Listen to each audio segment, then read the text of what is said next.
उद्धव ठाकरे आज नाशिकच्या दौऱ्यात राज्यस्तरीय महाअधिवेशन नाशिकमध्ये पार पडत असताना शरद पवार गटाचे गोकुळ पिंगळे यांनी लावलेला उद्धव ठाकरे यांच्या स्वागताचा फ्लेक्स चर्चेचा विषय ठरला।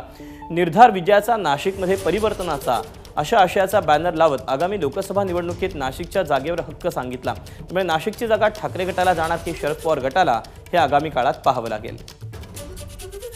आढावा घेतलेला आहे नितीन ओझा यांनी।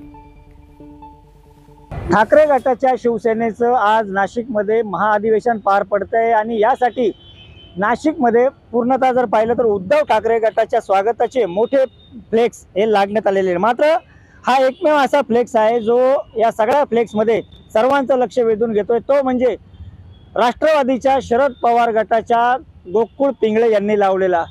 या बॅनरमध्ये जर आपण पाहिलं तर त्या ठिकाणी स्पष्टपणे त्यांनी उल्लेख केला आहे की निर्धार विजयाचा, नाशिकमध्ये परिवर्तनाचा।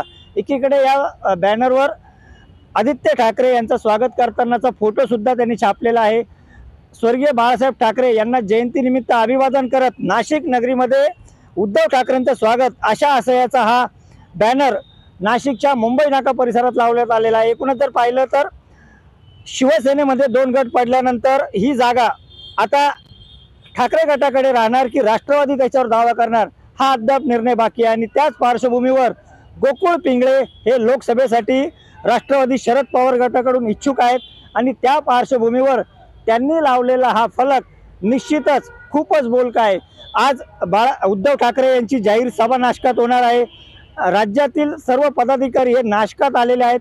या ठिकाणी त्यांचं अधिवेशन तब्बल 29 वर्षांनी पार पडतंय आणि या अधिवेशनानंतर त्यांची जाहीर सभा सुद्धा होईल।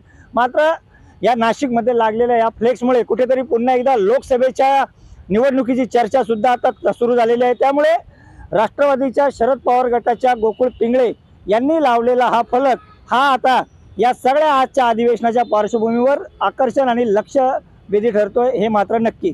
कॅमेरामन मयूर बारगजेसह नितीन ओझा, एबीपी माझा, नाशिक। एबीपी माझा, उघडा डोळे बघा नीट।